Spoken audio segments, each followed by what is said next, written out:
అరే మీరు ఏ మనసులో నాయన గ్రౌండ్ ఆల్సన్ గేమ్ మొబైల్ ఆడుతారు. చెప్పే. నాన్న, నీ జాతకం ప్రకారం ఈరోజు నీకు ప్రాణగండం ఉంది. దయచేసి ఎవరి జోలికి పోకు. ఒకవే నువ్వు నీ మూడు నమ్మకాలు బట్టి అసలు చాలా సర్వేలలో కిడ్నీలో స్టోన్ వచ్చేది 20 to 30. ఎందుకంటే మీరు గ్రౌండ్ ఆడాల్సిన గేమ్ మొబైల్ ఆడుతారు కాబట్టి. కళ్ళు తెరిపించావు. సర్లే కానీ ఆ బాక్స్ అందుకో. మొబైల్స్ అన్ని ఈ బాక్స్ లేయండి, గేమ్ ఎప్పుడైనా తీసుకోవచ్చు.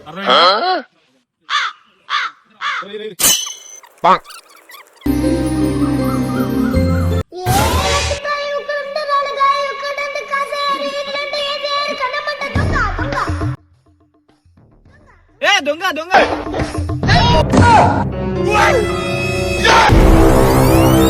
దొంగ పట్టుకోర్రా. మీరెందుకు నాకెళ్ళి చూస్తారు? గట్టిగా పోతలేను, నన్ను వడగట్టి పాడగట్టి నన్ను